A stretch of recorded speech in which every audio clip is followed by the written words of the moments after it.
afternoon. We hope you enjoyed the lunch that was provided this afternoon. Thank you for being here. My name is Marlene Fong, and I'm one of the coordinators of the Instructional Leadership Corps project, and my co-coordinator is Melissa Gilbert from Stanford. I'm from CTA.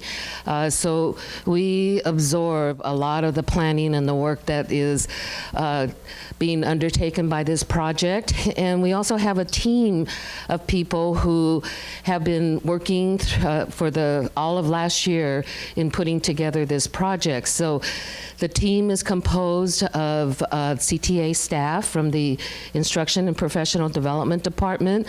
So I want to recognize my colleagues who are part of this team from CTA. Could you all please stand? Thank you. Where's Karen? And then we have a team from Stanford. So could you all stand and be recognized? So, Linda Bald in the back.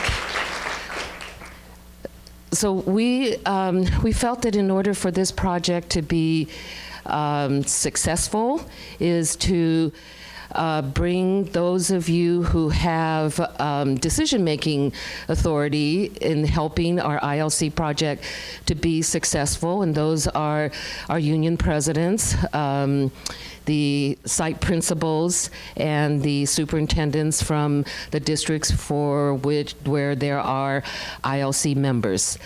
So we hope to do bring you up to date on what's happening, do some sharing in terms of partnership. But before I do that, we also have two very key people who are on the administrative end of this project. And this is John Snyder from the Scope at Stanford. Do you want to stand up and be recognized? And then I'm going to turn this over to my manager, Justo Robles, who is going to introduce the CTA president. Thank you. I'm Justo Robles. I'm the manager for two departments, the Department for Human Rights and also the Department for Instruction and Professional Development. I'm going to introduce our president, but before that, I want to introduce my boss. I have in the back of the room Becky Zogelman, way back there, and everybody's boss, my friend Joe Nunez.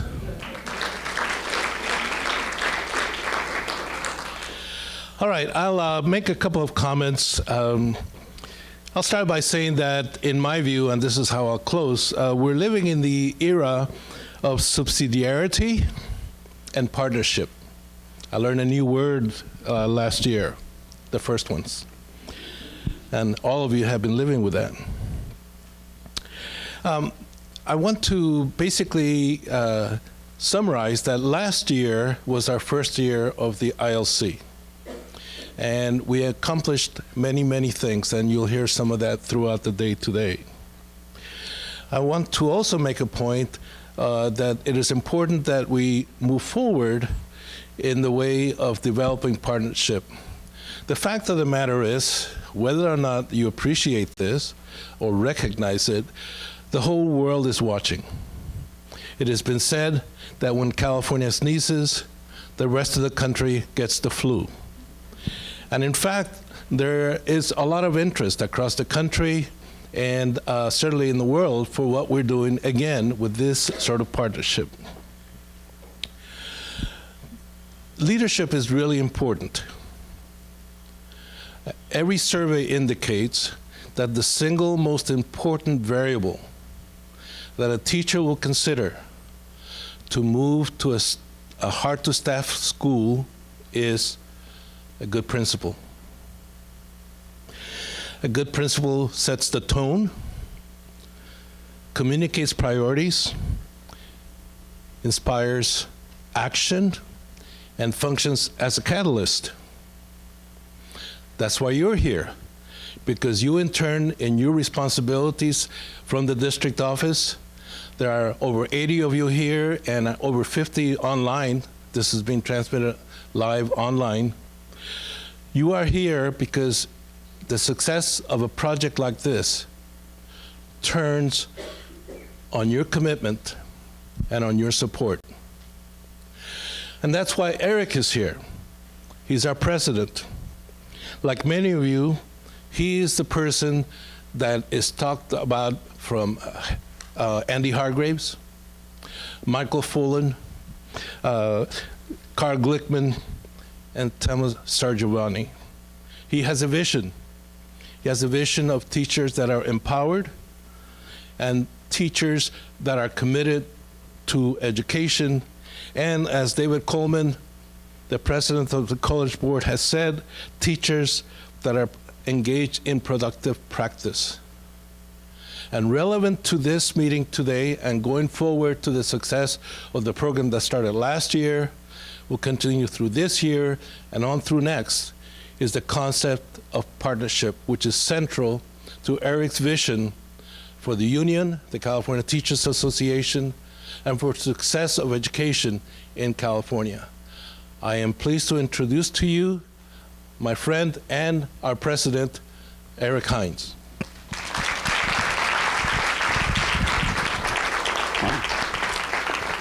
So good morning. I was here a little earlier than I saw all of you, so I had to run up and put on a tie and a coat. And I thought I would look respectable in front of you and be here. My name is Eric Heins, and I'm a teacher. I'm an elementary school teacher in Pittsburgh, California. That's about 40 miles east of here, East Contra Costa County. And if you really want to know, third grade is my sweet spot. It's because I know everything that an 8-year-old should know. Beyond that, I'm probably a little bit lost, but that's why you're all here, and that's a good thing. I am also, in the 3 months now, the president of the California Teachers Association, and it's a very exciting spot. It's already felt like 3 years because of everything that's been going on, and you know that it's been a very intense time here in California. We are going, and a lot of stuff is happening, and education, you know, with all the politics, education has really been on the forefront of a lot of people's mind, and sometimes when they talk about it, it's sometimes just on the tip of their tongue, and they may talk about it, but they're really not talking about it for the purpose of improving instruction for children, or improving education, or educational equity, or closing the gaps. Even though they may use those words, they may have completely other purposes, but that's what you're here for. And one of the things that resonates with all of our members, all 325,000 members that we have at CTA, that even if we may not know each other personally, that when we sit down and start talking about our practice and about our students, we have this instant connection. And because we all know that everything we do is about improving student learning. And that means whether we're bargaining contracts, or whether we're talking about reduced class sizes, or even better salaries, or about school funding, or about whatever the topic is, it all affects student learning. And that's really what we're about, and that's one reason why I'm here. I do want to introduce Gail Billick, one of our CTA board members, who's here from the Central Coast, and I also see Greg Bonacorsi in the back, who represents Santa Clara County and parts of San Mateo County, and up there in Fremont and all of that. And I also want to thank the 40 participants who are online. I know that you're going us through audio feed. I tell you, we are watching you through a drone or satellite live feed, so you may want to look over your shoulder. No, I'm kidding, because we're not quite there yet. Maybe that's for next year. But I also want to know who's in the room. How many are here are chapter presidents, local chapter presidents? Stand up and be, wow, that's quite a bit of you. So thank you. And how about principals? How many principals are here? Stand up. No, stand up. You got to be recognized. We want to see you. Superintendents or other administrators?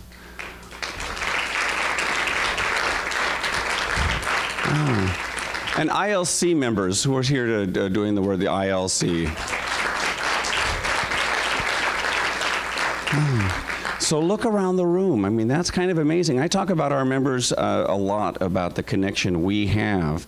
But the more I'm out visiting schools and seeing many of you, as I talk to a lot of administrators and a lot of principals, and to have all of you in this room here at what I call the mothership, is an exciting thing to be. And it's really truly a different time than what we're doing anywhere else in the country. I also, of course, want to thank our funders. And it would be remiss for me, we have here today from the Bechtel Foundation, Aaron Geron. Aaron, where are you? Oh, you're right there in the back. That's right, there you are. And Hannah Ma, and the program director, Susan Harvey. And oh, she's on the phone. And then, yeah, if you would stand up, please, where you are, Susan. We'll just pretend you're standing. And we want to recognize you for all the generous support that you have here. Also on the line is Sarah Davison from the Silicon Valley Community Foundation. And she's also on the phone, so we'll pretend she's standing as well. And we also want to recognize the generous support from the Stewart Foundation and from the California Educational Policy Fund. They want to make sure I didn't forget anything here. The NEA, the National Education Association, and the Stanford Center for Opportunity in Education, SCOPE, and the National Board Resource Center at Stanford. And yay, oh, this is yay in the back, so. And Christy Kimball from the Stewart Foundation is also on the phone, and we're glad you could listen in. And Christy, if you could please stand up for us so we can applaud you. Pardon? Oh, from the Schwab Foundation. All right, that shows you where my vision is. Needs replacing. So the vision of the ILC, of course, is one that's transformative from what we've been experiencing the last 15 years of scripted curriculum to really working on a student-centered curriculum. That's especially personally important to me because that's the reason I got active in my union, because of what was happening and what I was being asked to do in my classroom, and the people that came in with the, remember, with the little checklists, and they would never ask my students how they were doing or why they were doing what they were doing. What they would do is look at my bulletin boards to make sure I had the right word wall up and that it was the right number of inches from the wall or from the ceiling and they had the right words there, that my seats were in the right order, and that, believe me, I got a compliment one time from one of these groups, and I won't tell you what the words we use for them in private, but they said I was a great teacher when they observed me. And when my principal actually came in, they said, boy, they raved about your classroom, about how wonderful it was. And I asked, well, why did they do that? She said, because you were holding this teacher's manual in your hand. Is that sad? And it's, well, not that I'm not a great teacher, but I'm kidding. But I mean, those were their metrics, which had very little to do. And the reason I was holding the teacher's manual in hand, by the way, was because we were reading the story, and the story was in the book. So of course I was holding the teacher. So lucky me, they came in just at the right time. But what really, when we're talking about a student-centered agenda, it's about really focusing on the kids and what's going on in the classroom, that they know what they're doing and why they're doing it, and that everything surrounding that is supporting what those kids are doing. That's what it means for a student-centered agenda. And it's about improving our instructional practice and using the educational experts, the teachers, as leaders in all this work. And for the first time, I'm going out and I'm actually hearing teachers talking about being taught by teachers. And that's a different practice. They're not talking about the consultants who are coming from the publishers, or they're not talking about, you know, the talking heads that sometimes happen in professional development. Don't say we've all been through those kinds of professional developments, but they're actually talking about being taught by teachers, and they're talking about their practice. And that's really exciting. And we're so, one of the things, of course, the ILC is doing, we're doing support. We're supporting educators in doing this work successfully in supporting as we're implementing all the new standards. And I have to tell you, I don't care what's happening in the news, what you hear about all the negative stuff happening in the rest of the country. Here in California, it's an exciting time to be in public education. It's the best time ever, because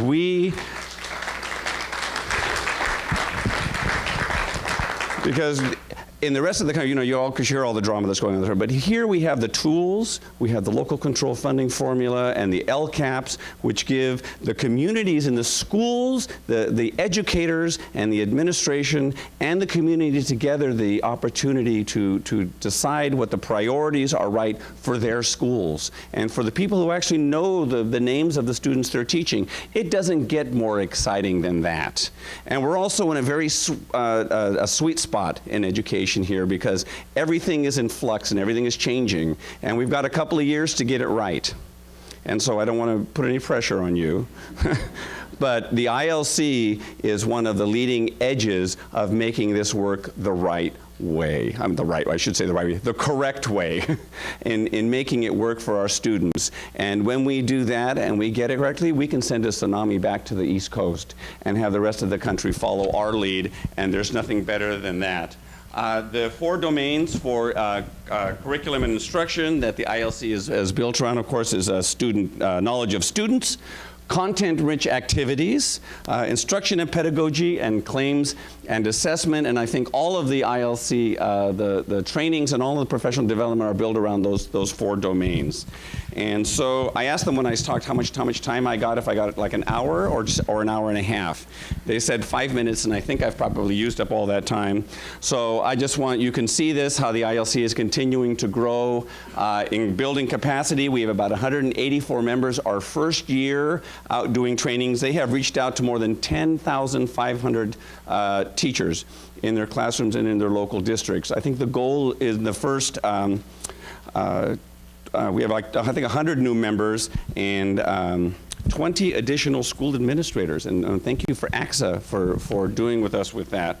I think our goal is to reach out to 50,000 educators in 3 years. 50,000 teachers, that's a lot. That's quite a bit. But we know that when we reach out to them, that they're going to be reaching out to their colleagues and working together in a collaborative sense.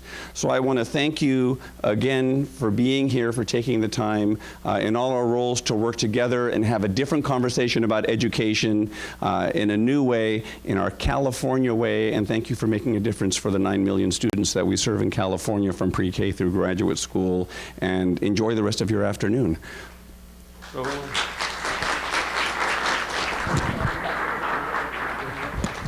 So now I'm going to turn it over to Linda Darling-Hammond. She's going to join us by video here. She had I think a family commitment today, but she is joining us here to also give a welcome. And Linda, there you go. You're all on. I am delighted to be able to welcome you back into this community of learners and leaders. This Instructional Leadership Corps meeting is a historic occasion, and this is a historic undertaking. This group and framework for doing work on professional learning is based on several theories that are very different from what we've used in the past when we do professional development. You are all too familiar with the drive-by, pray and spray kind of professional development activities. But this is in contrast to the usual vendor model that comes in and goes out and leaves you with a PowerPoint, an activity that develops capacity to grow capacity. We're developing the capacity of exemplary educators to support the development of their own capacity and that of their colleagues, and spill over into an ongoing snowball of learning. The cross-role collaboration that's occurring between teachers and principals and other educators also deepens our capacity to move practice forward in a coherent way. We've got this strong institutional partnership between the CTA and the National Board Resource Center and SCOPE that is growing the conditions necessary for implementing the Common Core. We've got a new model for knowledge and skills being learned through a recursive and continuous model of learn, do, that is practice and try it out, and assess to learn more deeply. And this work has launched in a terrific first year. I can't tell you how exciting it is to see the comments that are coming from the field into my inbox and shared between and among colleagues about how excited people are at the opportunities, how enthusiastic they are about the learning that's occurring, and how committed districts are becoming, and schools as well as individual educators, to this process of growing the work throughout the state. This first year we've had, of course, a successful launch of the project built on the courage and commitment of the initial cadre of leaders. We've served more than 10,500 educators throughout California, and we are en route to serving 50,000 or more. We have seen the growth of partnerships among site administrators and teachers, among schools and districts, among local associations and districts, and among districts and other initiatives like the National Writing Project. We have seen how this kind of project can be a great example of what's accomplished when we work together in the interests of our young people. And year 2 of this project will be even better. We will be focusing on engaging partners in the work, and this convening reflects an important focus for building collaborations with prospective partners who will help support the work, cohering and aligning the project with local initiatives and funding sources, and spreading and deepening and, of course, sustaining the ILC work. Another important focus in year 2 is growing the ILC by 100 members, including 20 additional principals and 80 teachers, and deepening ILC members' learning and support through online tools. This year, we hope to be able to develop videos of practice that show the work of teachers and leaders that supports student learning and teacher learning. We will develop tools for practice that are examples of artifacts of instruction and leadership that you are creating and we can share across the network. And insights from practice, which will be briefs and longer case studies that describe the work that you're doing so that others can learn from it and build on that work. We have received overwhelmingly positive feedback from participants and presenters, and I just want to give you a taste of what people are saying about your work. It is groundbreaking, said one teacher, to have administrators and teachers working together to implement the Common Core state standards effectively. A science teacher said, I went home and brought 3 STEM kits and surfed the web for more ideas than I can possibly do in the 6 weeks that we have left at the end of the school year. Now that is PD at its finest, when the teachers walk out both inspired and motivated to attempt to replicate what they saw. Kudos to ILC for empowering teachers to teach teachers. I've never walked away from consultant-based training with the same fervor or resolve. Another said, it's great to share lesson ideas with other teachers from other schools. I would like another PD like this one. And another, it's invaluable to collaborate with like-minded teachers who are motivated to make a difference in their community by educating with colleagues and moving public education forward. An awesome experience to re-energize me as I head into second semester and implementing my PDW number 2. And of course, at the Summer Regional ILC Conference, there were more such comments. Some of the guests said things like, this is the best conference I've ever been in that is teacher-led and teacher-centered. It was great seeing other teachers speak and model useful strategies that I can use in my classroom. I was able to take at least one new thing from every experience to apply to my professional life. And then, of course, ILC members yourselves had things to say. Several I attended the conference, I am walking away with lots of things I can use. Another said, it was helpful for me to get to present and see how it was received with our group. Loved continuing to learn about constructive conversations. And finally, one of you noted, I was really enjoying the student-centered theme and renewed focus on increasing oral academic interaction between students. I also really enjoyed connecting with ILC members I'm starting to get to know. And I hope that will continue for you today in this work and in the work throughout the year as you are building a professional learning community, building a movement toward a new form of professional learning in California and the country from your energy and your good work and leading more learning for students and teachers in California over the coming year. Thank you and have a great learning experience.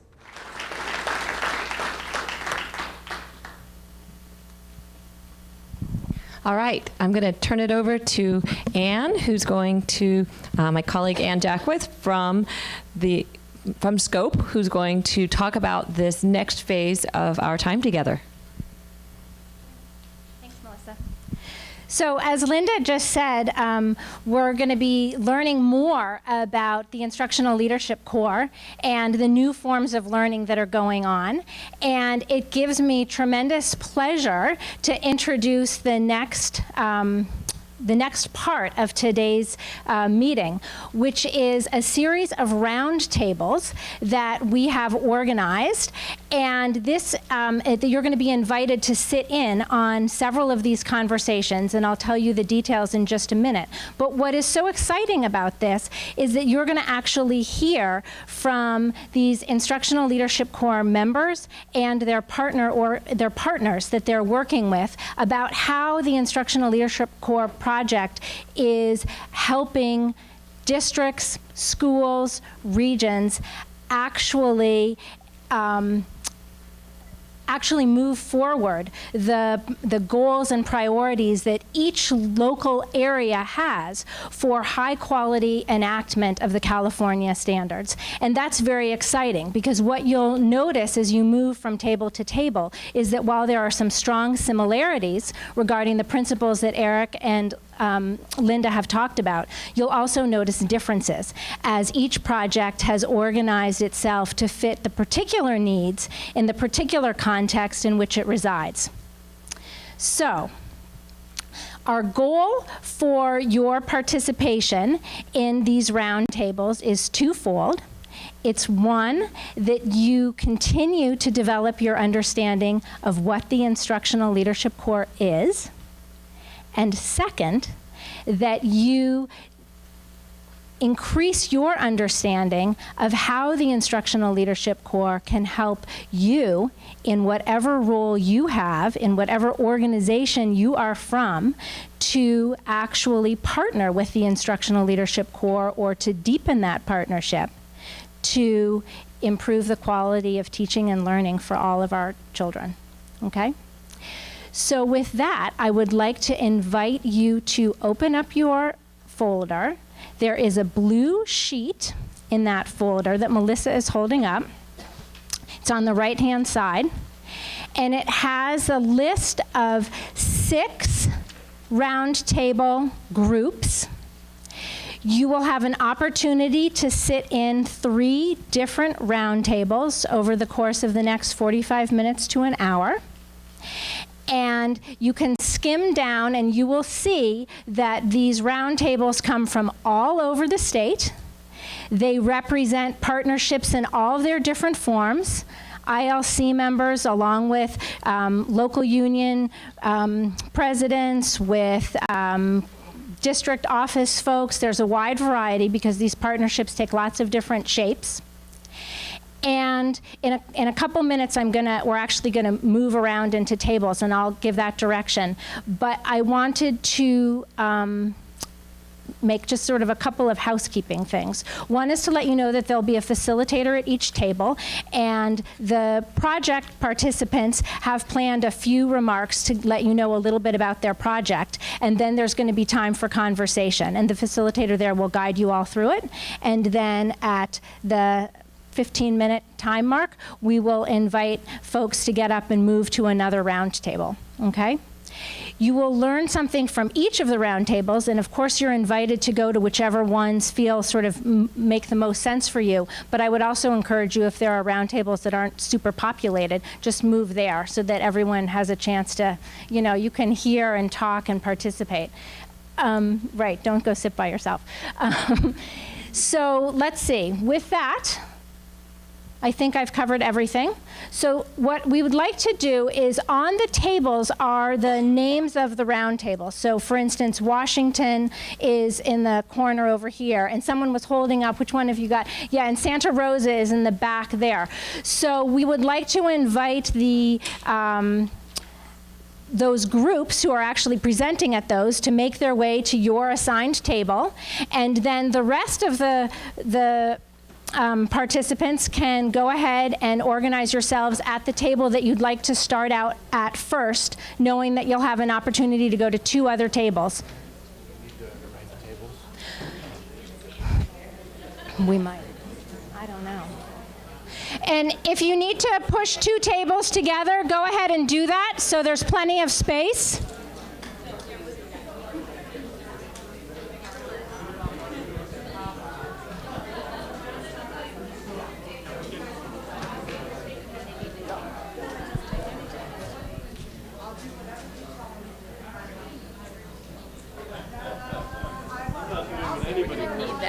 That's gonna go.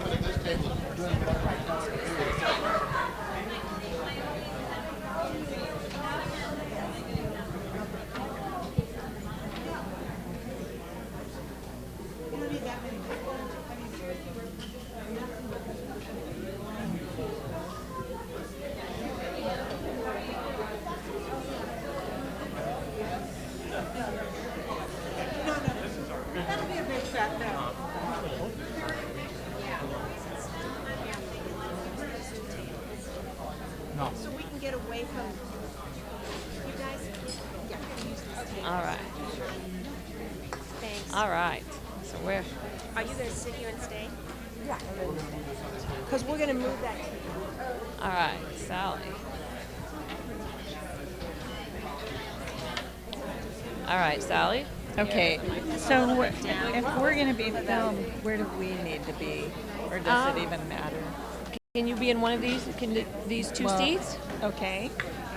And I don't know. Is Ruth going to be with you? Is that you? Do you want me to move? Yeah. No, you can. Can you sit right here? Thank you. Okay. Ruth be here. Is Ruth coming? All right. All right. So this is just the virtual audience is going to start by participating by observing this group.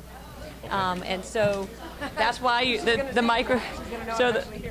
microphone is just to understand that that's why the microphone is for the purpose of the virtual audience to be able to participate. And Ruth is coming right here. And I can see you. I can see you on YouTube. All right. So Ramon, can you hear it? Is this one on? All right, so this is one mic. And can you just test that one, Sal? Can you hear me? Great, thank you. So you can hear me?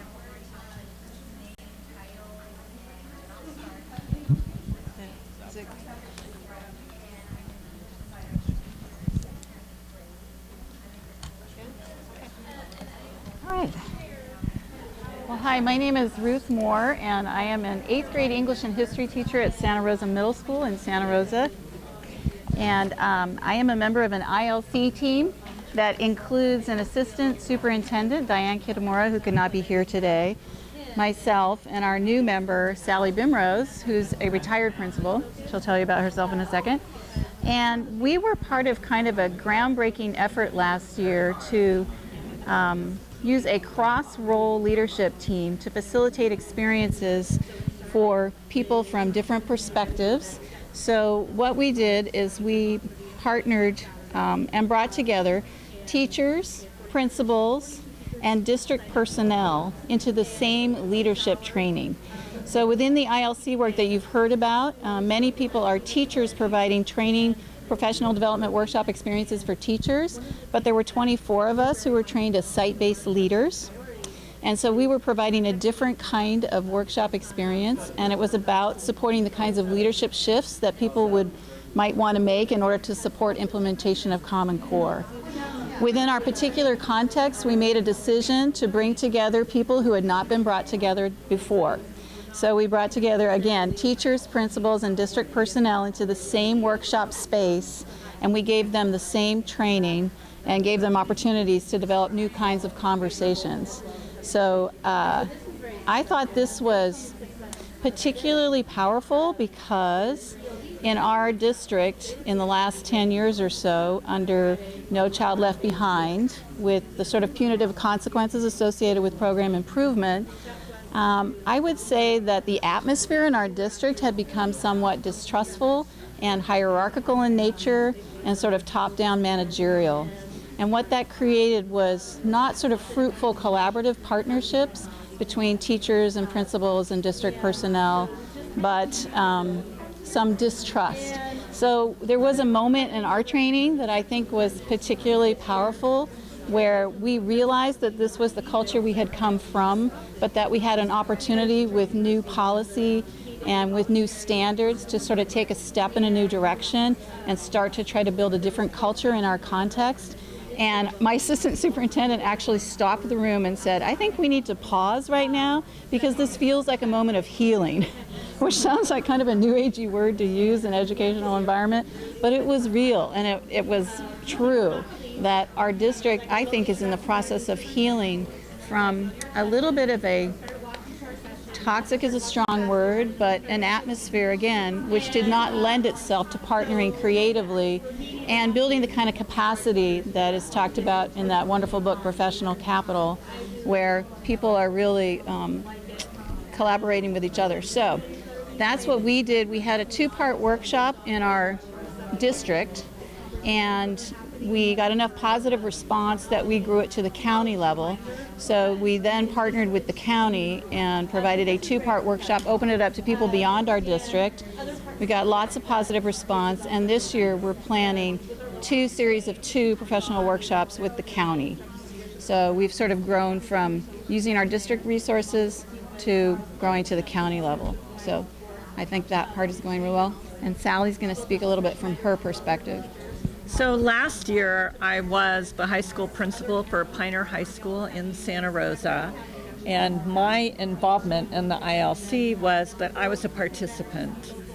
I asked among my staff who would like to come and avail themselves of this great opportunity for professional development. And actually, I participated in both of the trainings that Ruth and the cohort offered in Sonoma County. And I began with the first one. I invited my co-administrators to come as well. And in that capacity, I had 3 co-administrators at my high school. I invited them to come and learn from teachers teaching, from the assistant superintendent teaching. And of course, we were part of about 50 people who were there the first time around. 60 or 70, yeah. And I offered it to them because in line with what the ILC represents, we want to make sure that people know they are invited. We don't want anything to be mandatory. We're trying to do away with the hierarchical construct that we have going in education, and especially that hierarchy that was, maybe it wasn't created under No Child Left Behind, but it was certainly reinforced in a very negative way. And I, as a leader within my school, am trying to get away from that and allow my co-administrators to feel empowered and also my teachers to feel empowered. So the second time I participated, when they were presenting at the county level, I brought my department chairs and also individual teachers who volunteered to participate. What I see as distinctive about this kind of professional development is that it's not only teachers providing professional development for other teachers, but it's a wide spectrum of educational professionals, including our assistant superintendent, providing professional development for a wide spectrum of educators. So it has helped us as a district, and certainly my school site, to feel like we're all in it together. We all want what's best for kids. We do want to implement Common Core standards to the best of our ability so that our students will feel empowered. And in order for that, and empowered for their own lives, taking charge of their own learning at a very deep level, and being ready to live full lives once they graduate from high school, whether it be to go on to college or to pursue some additional training, and then, of course, be productive members of our society. In order to accomplish that, we have to have teachers who feel empowered. So the work that I've been doing within my own school and the instructional shift that I tried to make, the specific one that I tried to make this year, was in relation to evaluation. And what I did was I invited my administrative team to come with me and participate in an observation that I did in a classroom.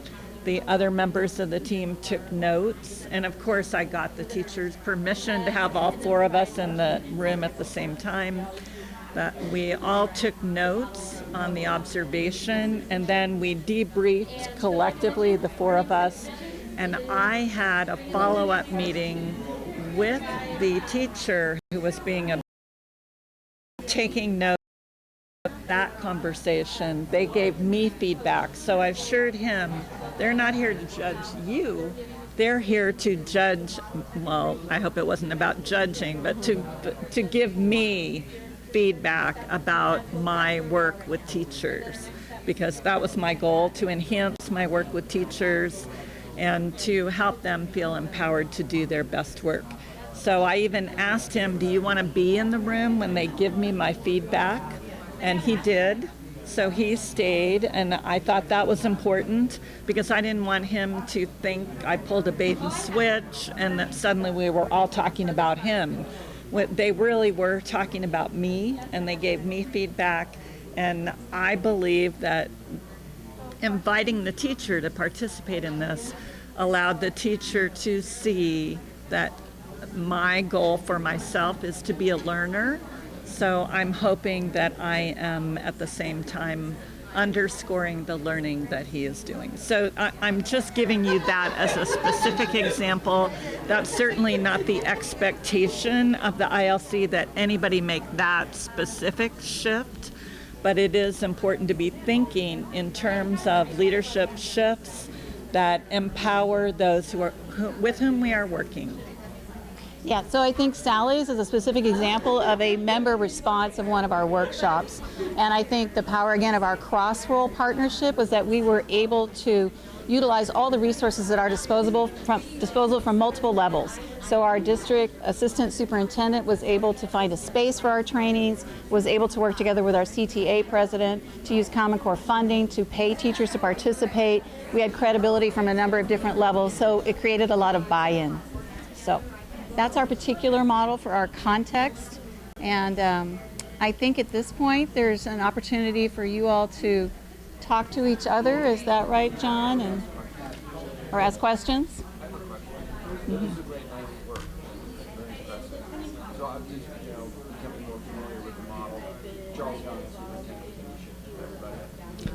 Do I need to pass the microphone around? Yes.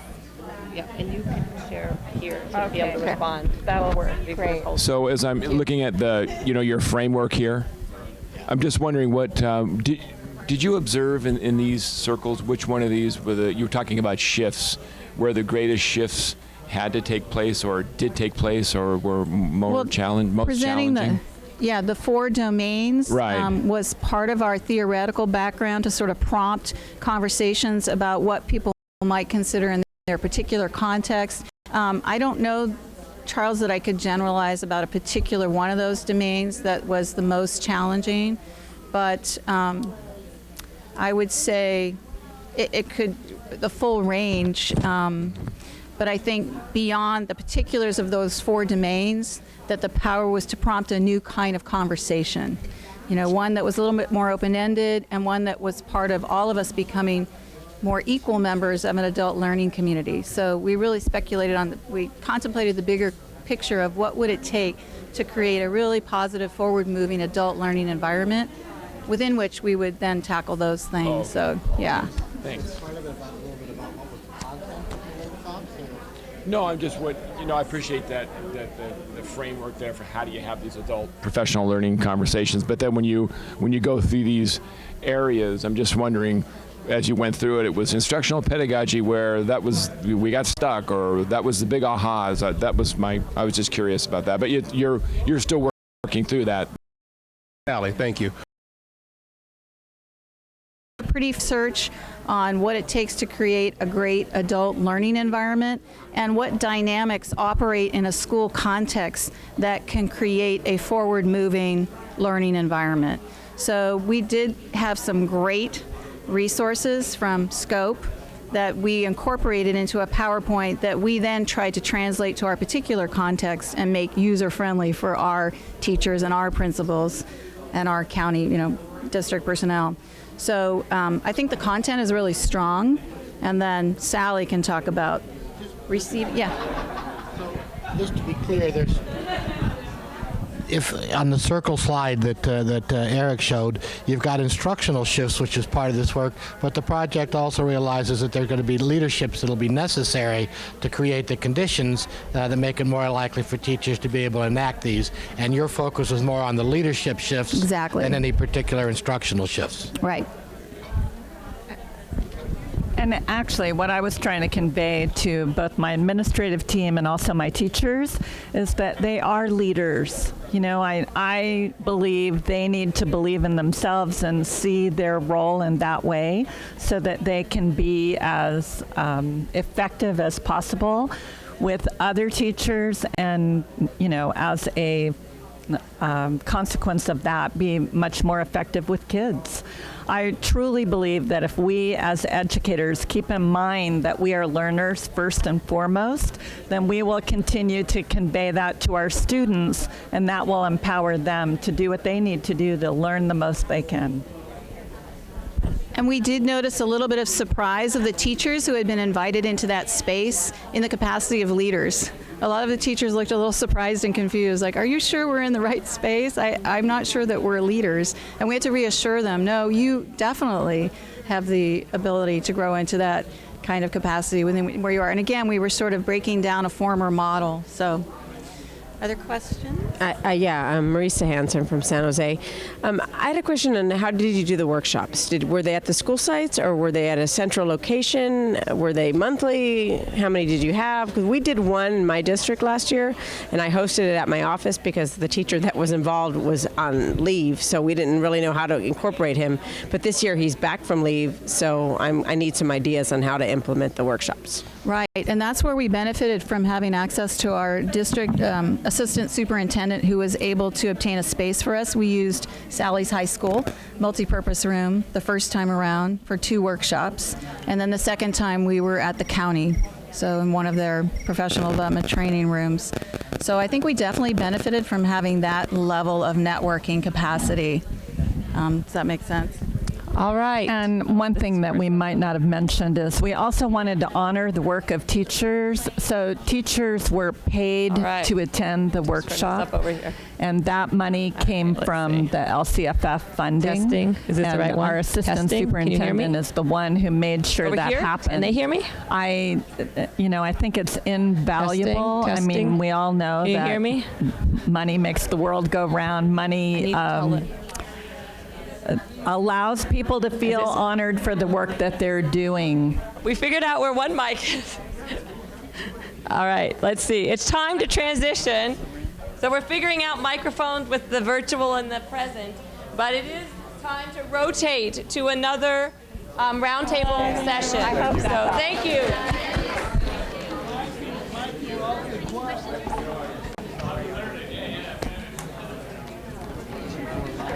And Jacqueline, she's in the room. She's the one who spoke in the orange. She initiated the, She's from Stanford.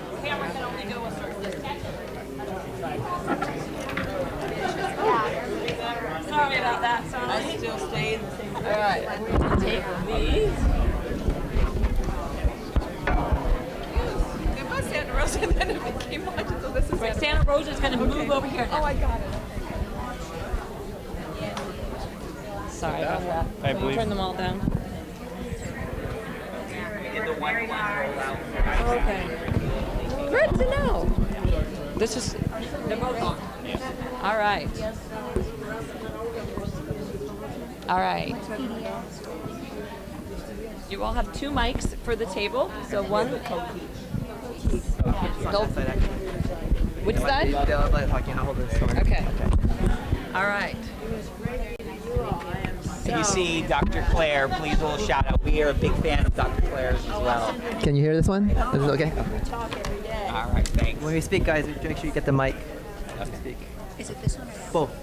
Oh, I see. And then, Trisha, I think they want to try to throw a little bit of time for them to talk if they have any discussion time for themselves. So we'll have to go a little faster this time. Not do the introductions. Okay. How are you doing this today? so that the camera, so that the camera doesn't have the view of the Okay, great. Hi, we're going to get started. I'm Trisha Hyun. I'm an ILC member. I'm a teacher at Parks Junior High School. I teach 7th grade language arts. Hi, I'm Sherry Destin. I'm the principal at Parks Junior High. Again, it's a 7th, 8th grade junior high school. Hi, I'm Bob Pletka, and I'm the superintendent of Fullerton School District.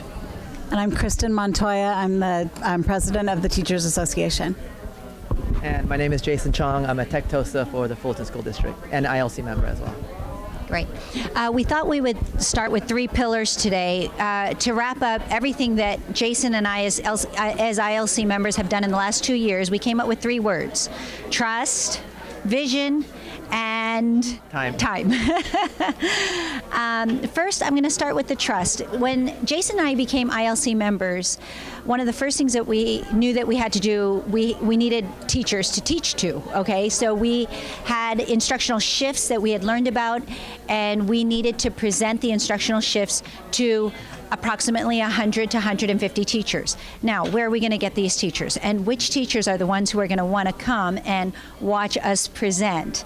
So immediately we contacted our FETA, the Fullerton Education Teachers Association president, Kristen Montoya, and we told her we joined the ILC. One of the first things she says to me is, "I am so proud of you." And I thought, why is she proud of us? What did we do, you know? And it was that moment, just that one moment, that developed so much trust between me and her. Immediately I was able to say to her, I have all these things that I need to do with Jason that involves teachers, and I need help because I need someone like you to help me understand how I'm supposed to come up with this team of teachers that I'm going to be teaching. So instantaneously, she used her magic, and I think she's going to talk about her magic. So I took it to my executive board, and then I took it to our association, our rep council, and I had Trisha and Jason come speak to them so that everyone would know what the ILC was. But in addition to that, our district is very fortunate, and we have a process, and it's called the PAL process. And PAL stands for Partnership with Administration and Labor. And it's a great way, and it's not only the superintendent and myself, but it's every site rep and principal, it's every like junior high rep at large and ed services. Everybody has a PAL in the district that we meet with. And when we meet, we have a form like this, and what it is just how we communicate with each other, how we keep each other on track. If there's things that need to be worked on, we work on it together, and we make sure that we're successful at it. So we talk about the item, the discussion, the actions, like who's doing what, and then the person responsible, so that we all keep each other informed. And then, speaking of informed, communication is key to anything successful. So when this is the hope that after we meet over here, that our discussions are then taken to the rest of the district. So Dr. Pletka and I meet, and then it goes to the principal cabinet, and then it goes to the principal's meetings, and then to the board, and then from my end it goes to my executive board, to the association, and then to all the teachers. So it flows very nicely. So we supported the ILC in the discussion, and then from then on, it just branched and blossomed. Right. And so while I was talking to her, she was filling this out, asking me a number of questions about who's going to do this, how should we do that. Let me set up a meeting right away. So she set up a meeting for us, for Jason and myself, to meet the assistant superintendent and our superintendent, and the 4 of us sat and developed a plan.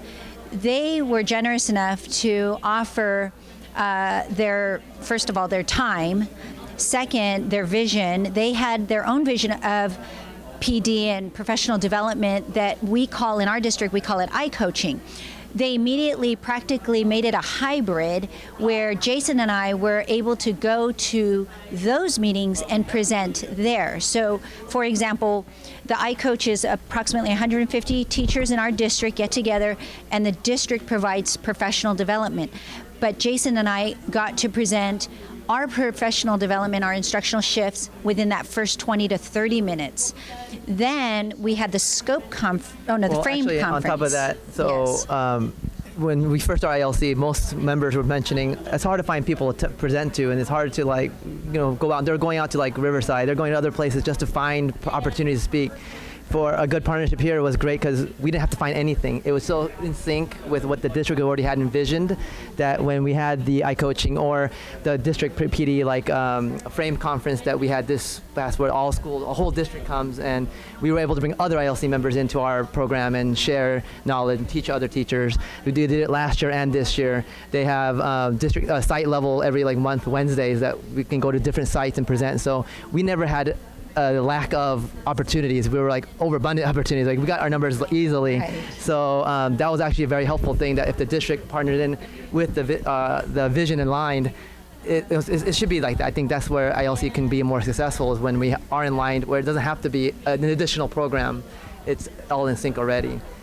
Right, and earlier President Heins was saying that it's an instant connection, and that's exactly what I felt. When I joined the ILC, I had that conversation with you, we met, the four of us met, and I thought, this is an instant connection. This is all about kids. We're all on the same platform wanting to work for kids. It seems seamless, and I was actually surprised when I heard that it can be difficult for some districts to work with the ILC members, but we just got really lucky that the timing it worked. And speaking of timing, she's our time person. She's going to tell us about how she was able to support Jason and myself with a lot of time. Well, you can see I'm very fortunate to work with outstanding teachers, but also a vision of our district is pathways, and pathways to growing as a professional. So to support that, they came to me with their idea, and obviously they were going to need time for planning. They were going to need time to be able to come to Burlingame in order to be able to be a part of this. So the other part that I also was a part of is that with the staff development that we had, is making sure with the principals that were there that they knew that they wanted to be a part of that staff development at a couple elementary schools, and then also part of this frame conference. So again, as any principal, you want to encourage your staff members to have a pathway for their own professional development and to grow as teachers, and this was a perfect avenue. And then Dr. Pleka is going to talk about our vision. Yeah, so our hope is really to build capacity within our own district. I mean, we have good people, and while we do sometimes bring folks in from the outside, we have such talented people, and we want to grow that leadership and give folks the opportunity. So usually we try to say yes. So, a teacher comes to us, a principal comes to us, FETA president comes to us and say, let's do this. It's like, well, then let's go make this happen, because that passion that they bring will make it successful. And so, and in the process, as they develop and bring their passion and they develop leadership, then we have, in a sense, a greater capacity of leadership within our organization. So it's really intentional, and we look for opportunities. Actually, Jason and Tricia a year ago said, what about a robotics class? And what if we did that? And they went to Sherry, and Sherry was like, yes, let's make that happen. And they came to us, and we said, okay, what funding can we use? We probably didn't give as much funding as they'd like, but we did find some funding for them to do it. So that building capacity is a real important. And then voice.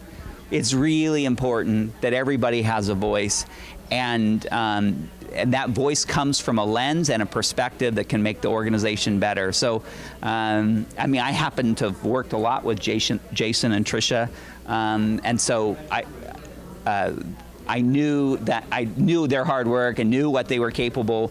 But not just Jason and Tricia, but when people come to us, it's like, how can we help you succeed?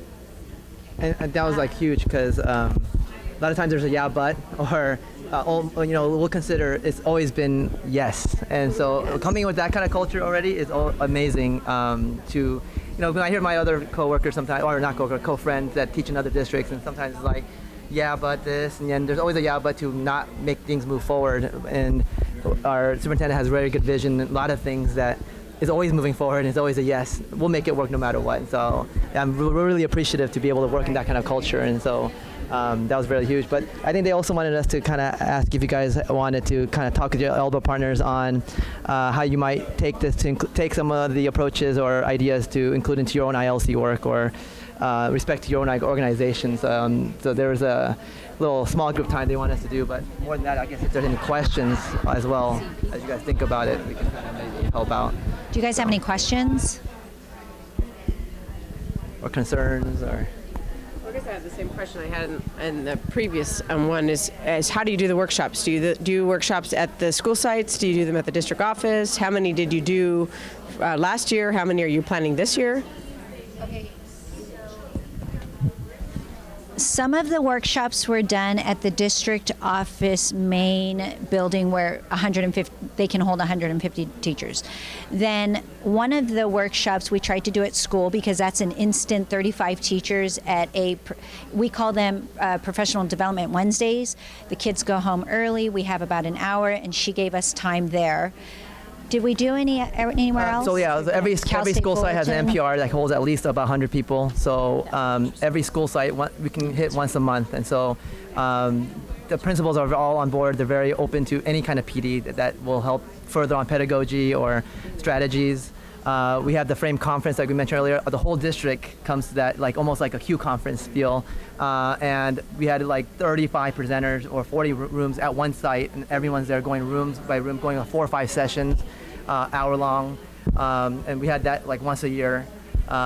We have, what else is there? Other district Wednesdays, you went over to Richmond. You also spoke at an elementary school, and teachers had choice to be able to go there or participate in a school activity, professional development. And then you also were over at Pack Drive, same idea.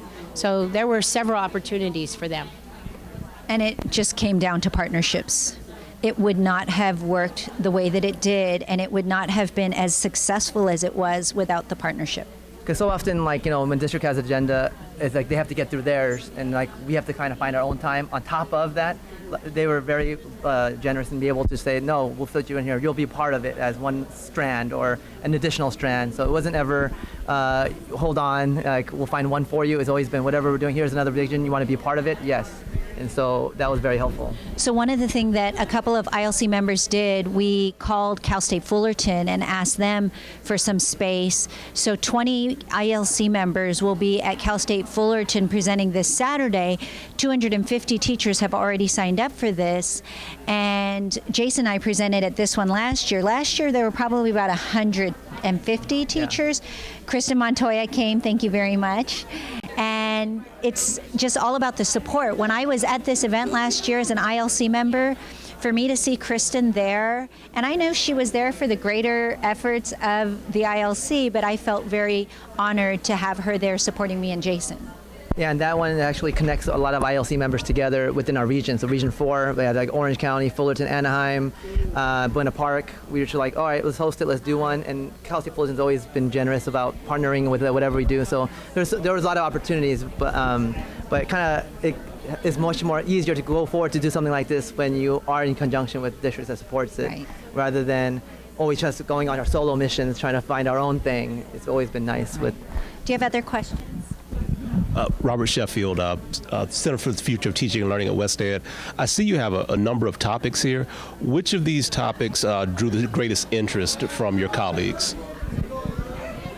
That would be Jason's network, because he's technology, and technology is what everybody seems to want to learn. Yeah, I think the biggest draw is when you put ed tech into one of the pedagogies. So if we're doing like math and we put it in connection to, or math literacy with tech tools, or even going over the performance tasks or SBAC, but tying it to how you extend it with ed tech in the classroom, like on a daily basis. That usually drew a lot of hype or a lot of interest. When I did that I did a performance tasks and ed tools. I was able to draw usually a bigger crowd than just here's one strategy or one pedagogical tool. Always some kind of tech integration has always been the biggest draw. So I wouldn't say it's one topic. It's usually the tech integration piece that most teachers are looking for, because I think that's what SBAC and Common Core is kind of trying to infuse more. So that's been, and we're a one-to-one district for iPad, so a lot of the tech pieces already been infused in ours, so that's also been very helpful where we're not having to go over basics. But I mean, it's across the board, from basic level to people that want to start running with and creating, innovating. It's kind of like those are the big, I guess, draws more than anything. Yeah, much better than like just saying, oh, we're going to do it on PowerPoint or we're going to do it on Excel, which never works. But when it's connected then to a particular content area, that's the draw. And then I also worked closely with our district assessments person, our assessments and accountability director, because there was a digital library that the California Department of Education had introduced. So I immediately called Sung in our district, and he and I met, and we were able to come up with a presentation for our district with the digital library. Stop there. Believe it or not, we're going to rotate to our next round. Thank you. Thank you. Yeah. So for the next year, do you have stuff planned out? Is some of it just organic, and what do you anticipate having more? We had a next plan of like even trying Flip PD. All right. Where we're going to try to send out content. We're going to rotate one more time. Thank you very much for round 2. We have about 18, 19. Please rotate for the third round tables. Elementary through junior high, that we can at least meet with them on a one basis. My job kind of consists of going to different sites anyways, so kind of target them with the goals of the ILC in mind. So that's on a personal level, but in the district they're always looking for PD anyways, and so we're very progressive about trying to always provide effective PD, not just let's get you together and then just meet an hour and force you to come, but even incentivize, like let's do a package that if you come to 3 of these, you'll get this package with it. For example, like technology, like STEM, like robotics. And then usually, like during the stuff like that. For example, if there's some outstanding 3 or 4 issues, we'll go, okay, like we had one air conditioning with filters where they had flowing and all those things. So then, I'll go back to Kat and I'll find out how it's handled. So we have a lavalier mic that I'll bring, and we have a handheld mic. And so the camera is going to be focused right here. Okay. And so you just want to make sure you speak into the microphone. And here's the lavalier. So great. So you can decide. Each one of the recorded sessions. Yeah. This is not on purpose. I hate the camera. I hate the camera. I'll call you. I make sure. Yep. One of you could have this, and then you're listing something about I know. maybe the two of you share the lavalier. That's right. Later in the time. That's it. Take care, Bill. And I guess I didn't realize. Right? Maybe yours. Good. How are you? Washington. This Washington is in West Sacramento. There's another Washington Unified in Fresno. Yes. There are 2 of us.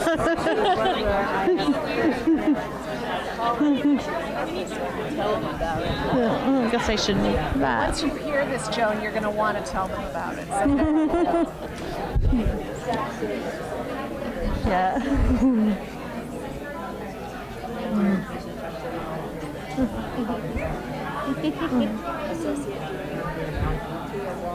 Yeah. She's terrific. So you have to use this when we introduce.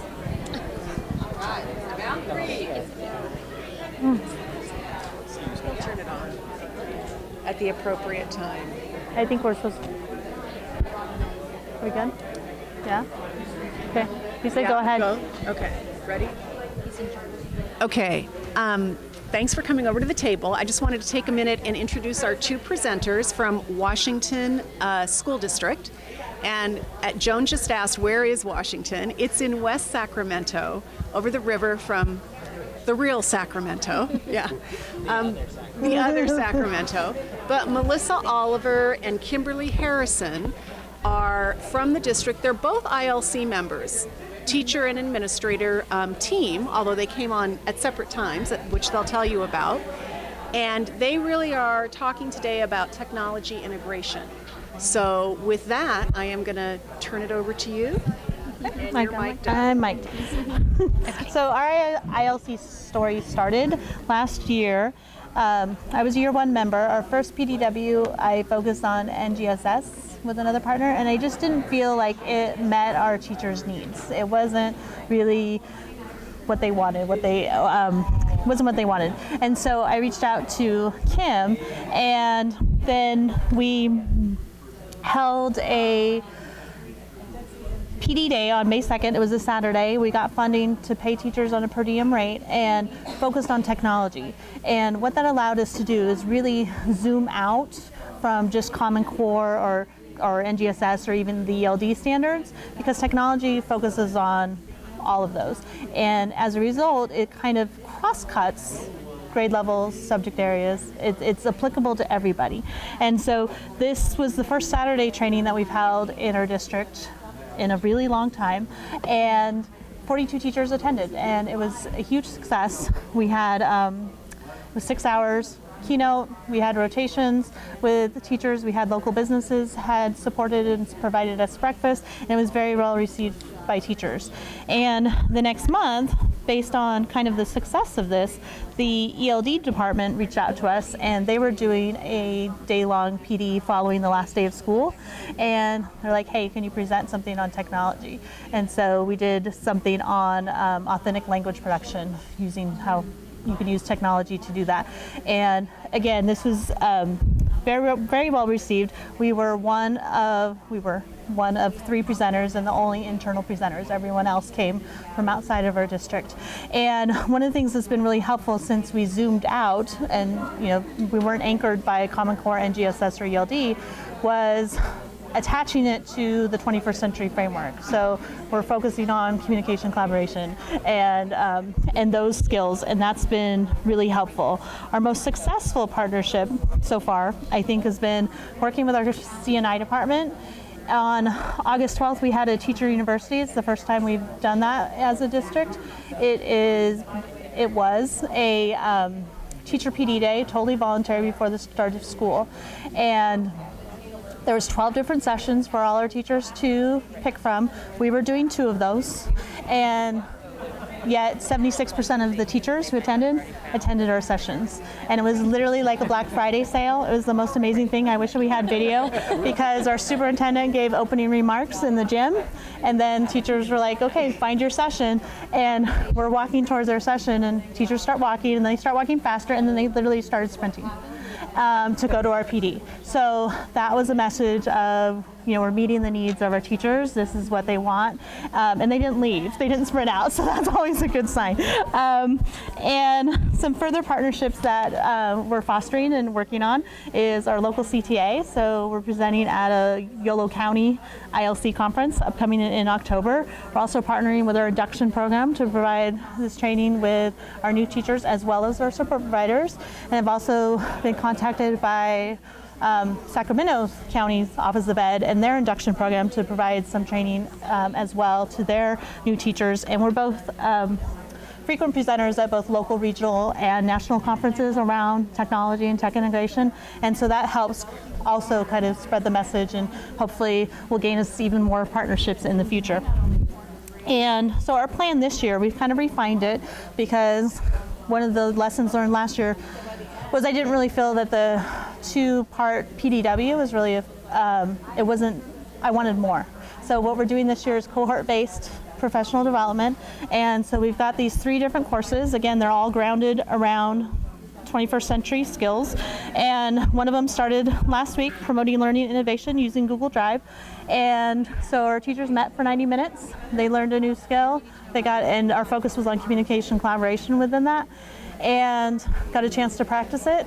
Our next one is a month later, and there's coaching and support available to them in between that month. They'll come back, they'll bring those artifacts, be able to reflect and refine and learn a new skill to layer on top of it, and then repeat the process. And so we're kind of extending that. When you had said Saturday one, is that this is after school. That's after yeah, school. And they taught like 3:30.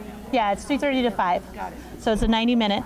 And all of these are meant to run through semester 1. And then what we're doing is building these kind of modules out, packaging them, and then repeating them in the spring. It's incredibly great. So would it be correct to say that like the beginning one maybe is Google Drive 101, 102, blah, blah. The third one is social media 101, so people learn things that they might not have known? Well, these are separate courses. So someone could just do the Google Drive one. And the way that we approach our instructional design as well as our professional development is we're not explicitly teaching Google Drive. We're working in that environment of how you can promote communication and collaboration. There'll be another, one of the sessions is all about creativity and how can Google Drive support that in your classroom, and really leaving those instructional decisions up to the teachers who have that instructional leadership. Social media. Yeah, that's going to be a 2-course one about, and again, it's communication and collaboration, about how can we use social media to either communicate and collaborate with our students as well as our families, as well as with really the larger educational community, and learn and benefit from there. And so one of the things to support this that we've done is spend a lot of time building almost like it is a PD template that makes sure that both for accountability for us as well as kind of a packaging so that we can pass this off to some of our teacher leaders so they can begin presenting some of our PD in the future. And so we always have the connection to the standards. Another thing that's really important to us towards the end after the content standards, content slides, which are always very hands-on, very interactive, is how to continue that conversation. So kind of teaching our teachers how to learn, in this new digital world. How to learn in this new digital world. It's not about this 90 minutes in this one room with one presenter. I do not have all the answers. She doesn't have all the answers. Who are those people that you can reach out to, whether it's Google+, bloggers, around the world, because we have access to that in this reality.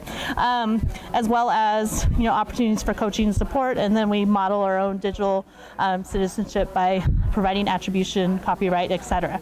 So really our vision is continue to build capacity, bring in some more teacher leaders to begin presenting some of this PD locally. I also regularly coach admin on what they are going to be doing in terms of PD that they're leading and how they can model tech integration and build their digital leadership skills as well. And our hope, our next steps is once this is all packaged, to provide it and offer this PDW in an online blended format that will reach out to more of our teachers who are unable to attend after school because of childcare or elder care issues, as well as it's something that potentially we could make available to other districts. So that is not just our learning, like we can share the learning and learn out loud, essentially. So that's our story. This is just amazing. You have to use the mic. It's totally amazing to me because of the new teacher performance expectations. The most challenging one, we think, for most institutions is going to be TPE 5, which is integrating technology. And you're addressing absolutely everything. So I really want to look at what you're doing and ask if you would help us make a model for pre-service that would do just the same things.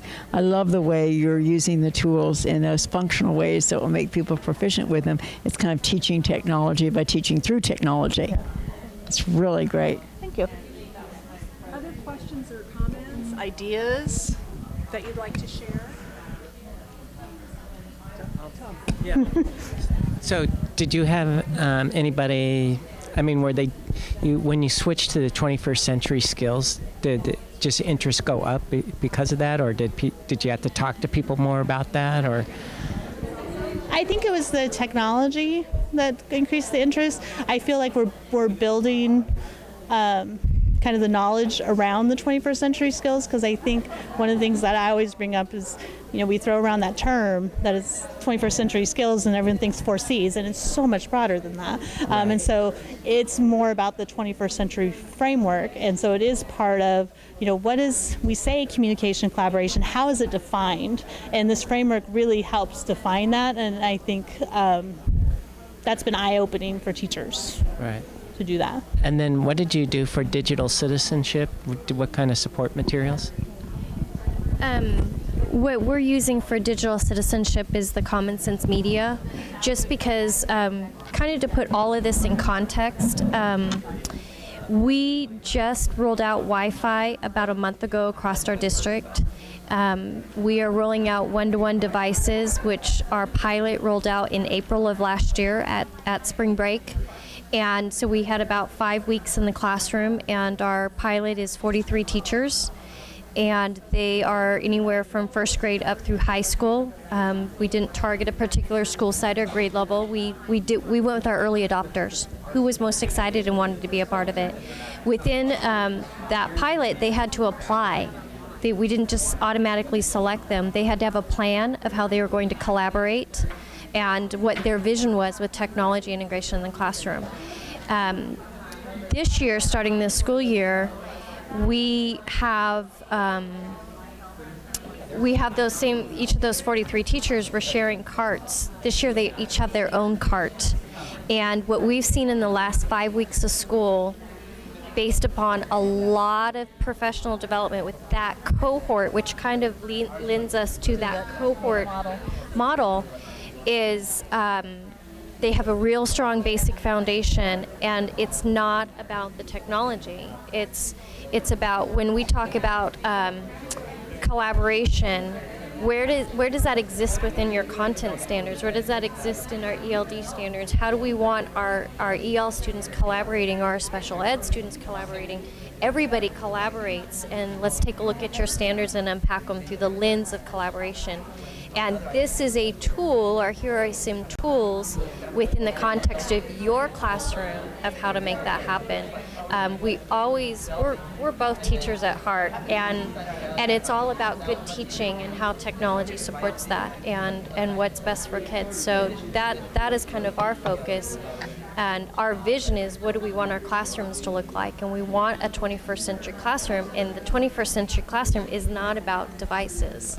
It's about what kids can do. So that's kind of at the heart of what we're doing as we roll out our topics. And those are the topics of kind of where we're at right now in being so new with instructional, or with the devices, with Google Apps, with wireless. We're really about 3 years behind a lot of districts. And so we're doing a lot of catch up.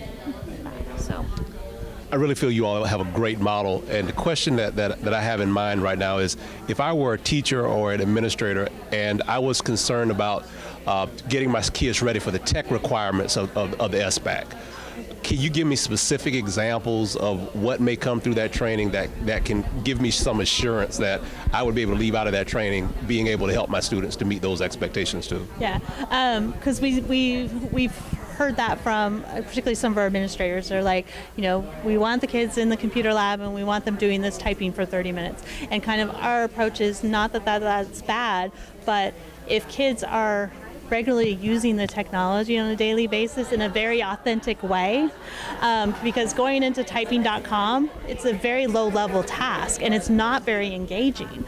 But if they are in a Google Doc, and we were in a classroom 2 days ago. It was second graders, and they had all logged into Chromebooks. They were writing a story about their favorite place. They were taking selfies on the Chromebook that showed their emotions of what they were writing about. And I mean, that's authentic, and that's going to prepare them by the time they get to third grade. All that manipulation, if you are on, doing a Google mind map exercise and you're doing area, like that's going to get the rulers on the math thing. And so, my fear is I don't want to go back to the days where we did test prep and just do it on a computer by having them, practice typing. If we're really using technology in a meaningful way, they're going to be ready, because they see it every day. And they're going to be excited about it. It's going to be like, we're just doing this other test. It's just, how we do business, moving on. So that's been our approach.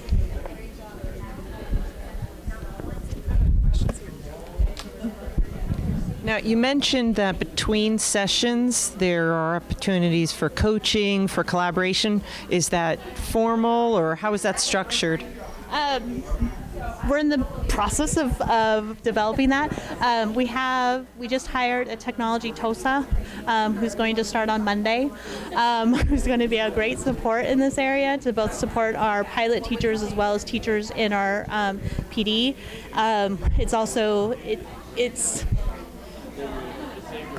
Our philosophy is, I'm not going to go into your classroom just because you came into my training. You need to reach out and tell me what your plan is, because it needs to come from the teacher, and so that's kind of our vision for it. All right. For you, but you have to. That is the end of our third roundtable. So we are going to come back together. So thank you to all of our presenters at roundtables. So if you could rotate your chairs, we're going to come back together for the last half hour of our time together.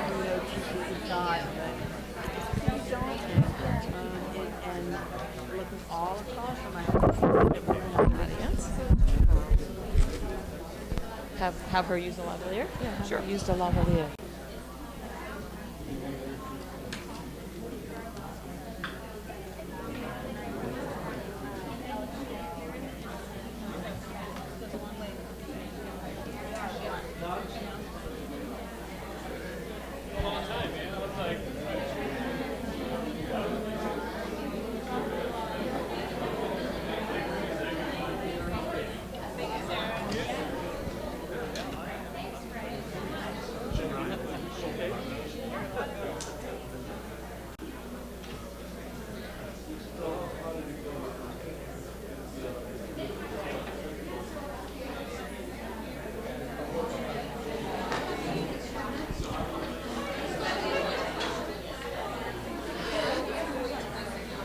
Right, we'll wait until everybody settles down in a chair somewhere. And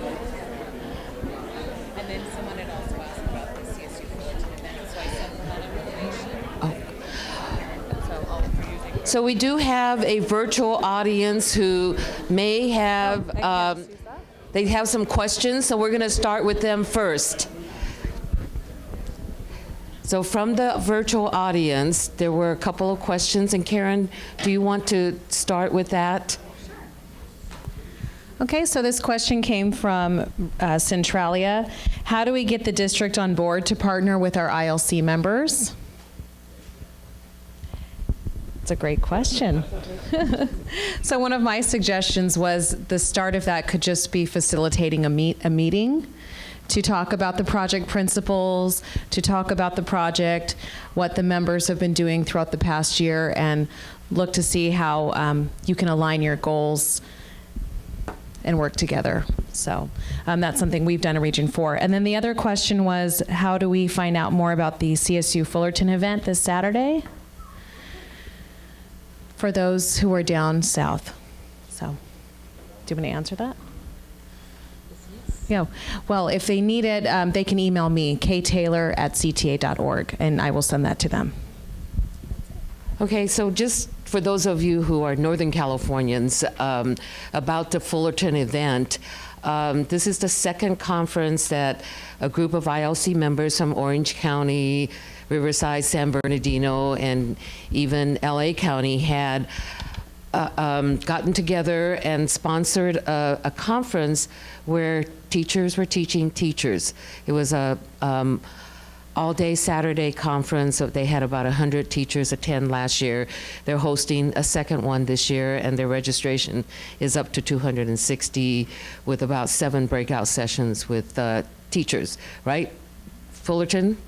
Yes. So they worked out a partnership with CSU Fullerton to provide space and workshop rooms, and that's a relationship that they've been nurturing since last year. Okay, so what? Before we get started, there's a couple of groups that we didn't recognize this morning, and one of those is West Ed. West Ed has partnered with CTA and various other groups on projects in the past, and actually we worked together on an NEA grant to implement the Common Core standards several years ago. So we have several representatives from West Ed. You want to raise your hands? Alfred Herrera from the Evaluation Division of West Ed, Robert Sheffield, who is the new Executive Director for the Center for Teaching and Learning. And wasn't there another West Ed person? Great, and welcome you guys. And another group that we have been partnering with is the California Department of Education. And these are my partners in crime, Tom Adams from the Curriculum Division and Carrie Roberts from the Professional Development Division. So everything I learned about Common Core, I learned from Tom. So. And it was reciprocal because, we had the teacher perspective, they had the policy perspective. One of the things that we really want you to start thinking about is the question that you can reflect on up on the screen. How might these resources and learning opportunities help from this project help your organization meet its goals in the implementation of the Common Core state standards? And we're actually, there's a new name the superintendent is calling these standards the California standards, so that it's all encompassing. So it might take us a little bit of time to transition from Common Core to California standards. And when the framework for social studies is adopted, we probably all start using the name California standards. And what steps might your organization take to use these resources and opportunities? So while you're thinking about this, we do want to start our comment by introducing you to Joan Bissell from the Chancellor's Office of the CSU system. And Joan, do you want to just tell us what your title is and this wonderful event that happened on July 31st? Thank you, Marlene. I'm the Director of Teacher Education and Public School Programs for the California State University. I met a number of you on July 31 at our Better Together event. It was an event around the state with 15,000 teachers. Actually, we have to increase the numbers of those teachers that have been influenced by ILC members, because 33 ILC members did what we call Ed Talks. And in those talks, they described the way in which, as an ILC member, they had changed their own instructional practices and the ways in which teaching the Common Core had made their classroom a different place, the lessons they learned and the lessons for other teachers. Well, we've now had two very large debriefs about Better Together, one with all 22 of our campuses. And one of the absolute highlights of the day for all of our campuses were the ILC presentations. What struck everyone was how skillful the ILC members were in making those instructional shifts understandable to others, in giving examples, and almost all the examples were about children. The passion with which the ILC members address the young people in their classrooms as the heart of their instruction, and then talk about the Common Core and ways in which they connect those to these students who they care so deeply about, was just evident everywhere. And so these were like teachers that were role models for all of us. We had a debrief yesterday with the AICCU, the Association of Independent California Colleges and Universities, New Teacher Center, a number of others. Once again, we had surveys this time, the ILC and their Ed Talks, and then one other thing that ILC members did that came up in the survey was the following. We had Ed Camps. Ed Camps, the unconference where teachers share with teachers. Well, we had 8 ILC members who were facilitators. And once again, they were just off the scale, rated so high. So I can just say that we want to partner with the ILC at every opportunity. Today I've heard 3 wonderful examples. I heard about what Fullerton's doing and what Inglewood's doing and what Washington's doing. And in each case I said, what's the nearest campus? We want you to be working with them. You all are the best. We're very fortunate to be here today, and we want this to be the beginning. I told someone from Inglewood, Karen Carpenter's one of my heroes, we've only just begun. Okay, so we'd like to hear from you in terms of your reflection on the two questions up on the screen. So unfortunately, this building only has 2 mics, so Melissa and I are going to rotate around with these mics. Anybody, any volunteers? Any thoughts? Or questions are welcome too. Don't forget the third question is what can Marlene do to help you? Oh, Marlene's been in lots of situations.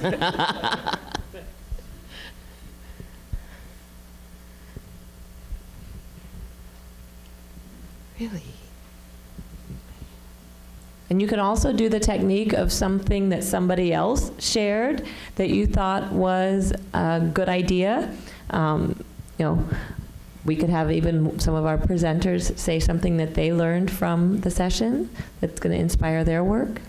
I'll give a quick comment. I think one of the things that Al and I spoke briefly about when we got a chance to sit down was the fact that despite the fact that the ILC was trained on a set of common ideas, the ideas morphed and changed for the context that they had to take those ideas back into, which is absolutely critical in order to have effective professional development.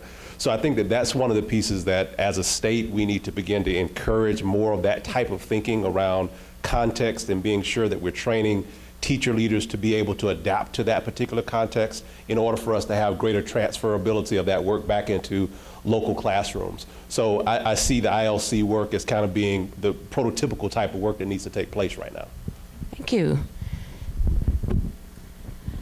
I'm Jennifer DeBoer. I'm a second-year ILC member, and today with me I have another ILC member. It's her first year, which is a neat dynamic, a new principal to our district, and our superintendent.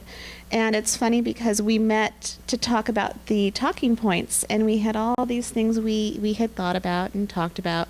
But then when we sat down at our roundtables today, it just completely became about who were the people at the table.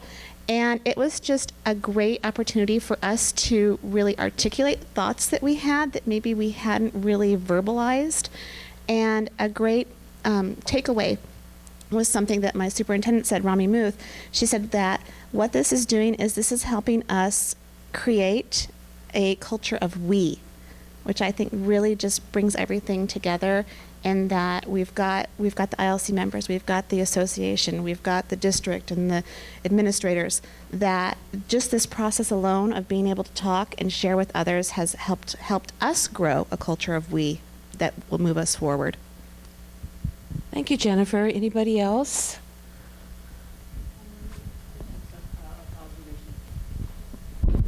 Wanted to share an observation about today, but first I also forgot to say Marlene Fong is just totally amazing. The reason everything works well for us is because of Marlene. I went to the session that Washington did, and it was a very sophisticated session on the integration of technology into instruction.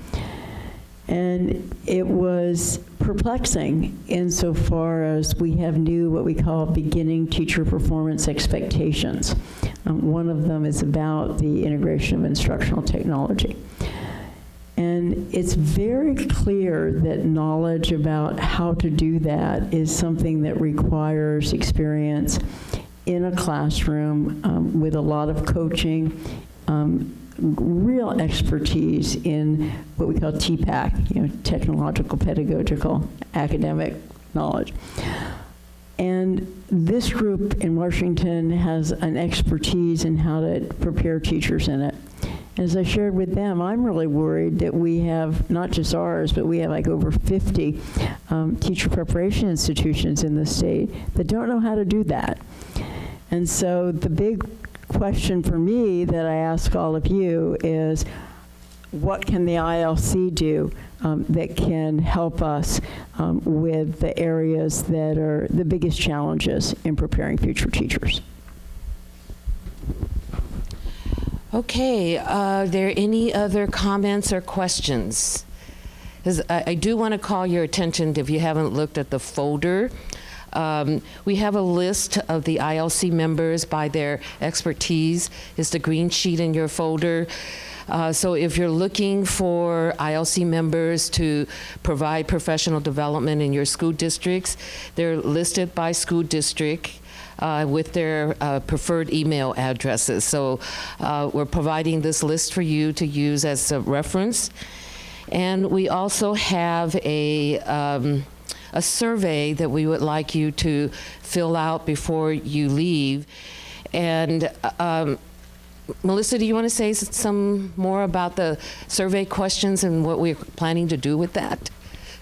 Absolutely. So this tan colored sheet of paper that you have, we realize that your time, your expertise is very, very valuable. And we want to be able to continue to move the work forward in the ways that are going to work within your organization.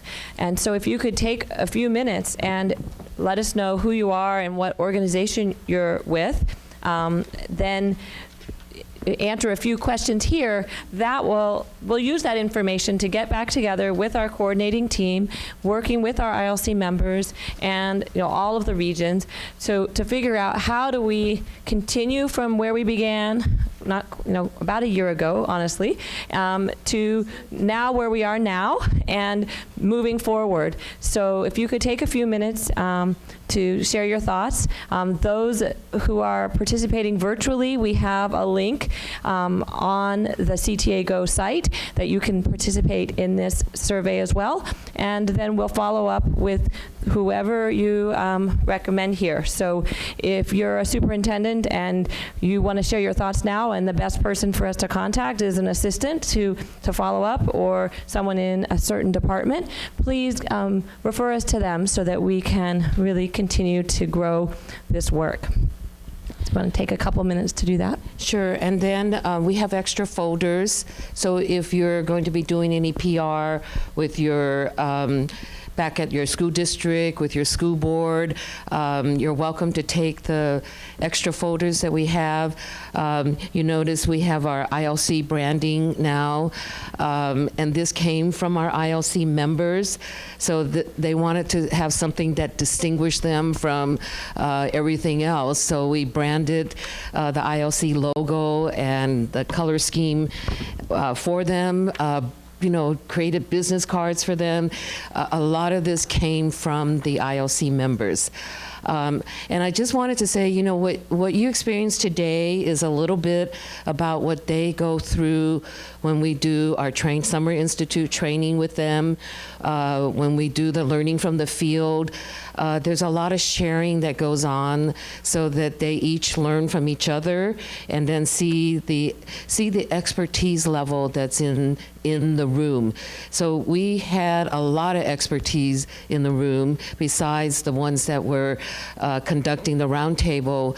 The expertise that you shared with them and each other, you take back to your school or school district or back to your local association to share with your executive boards that these are the things that need to happen. They're really inexpensive. We're utilizing your unit members and teachers in your districts to provide the quality professional development for your teachers. So the only little advice that I'm going to leave with you before you leave is that every school district got a sum of money from the governor this year, and $3.1 billion is discretionary. And some of that discretion should go towards supporting this project in your school district. And your districts also got from the governor another $490 million to promote teacher effectiveness, and a lot of that could go towards professional development opportunities. So there's money in the budget this year to support this project with your teachers, and if you support it with your neighboring districts, I think you can get a lot more legwork and a lot more opportunities for the ILC work to progress and engage a larger audience. And then our final closing remarks is coming from John Snyder, from the Executive Director of SCOPE. So I was charged with two tasks. You know, as Linda mentioned, you can't go to any kind of session unless there's PowerPoints to walk home with. So I just want to remind you that we didn't fail in that regard. There are PowerPoints in the folder. And of particular note that hasn't been mentioned, I think, is the yellow sheet. So if you need to get a hold of somebody that you met today or that you'd like to know more about, that's the yellow sheet. So that's the contact. I want to put the plug in about the survey. I hate surveys, but one of the principles of the project is that the way that we're all going to become part of the solution is if we learn with and from each other, and educators learning with and from each other. We're all educators. Everybody in this room is an educator, and we're not going to get what we want for all of our children unless we take the time to share what we know, and that's what we're asking you to do, is share what you know so we can get better at what we do. One of the gnarly issues in educational change is scale. I mean, we can all go around and point to a great CSU teacher education program, or a great UC, or maybe even a decent research project at some research institution or something.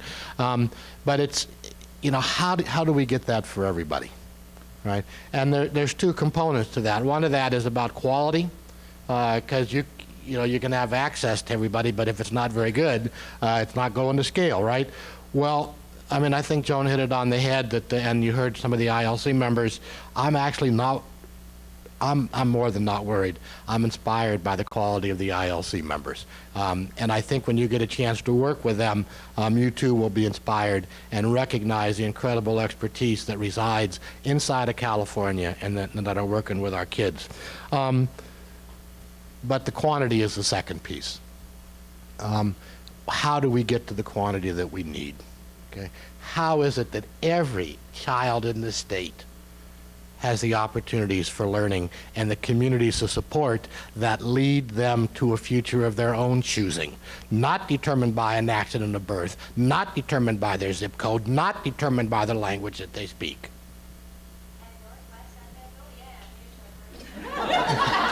And there is the answer. You turn left on Northwest Avenue, and you're there. You got quantity. Okay. I don't think that's the right answer. You don't turn left on Northwest. The only way we're going to get there is if we play together. Okay. So thank you for coming today, and thank you for all that you do each and every day for all of our children. Thanks.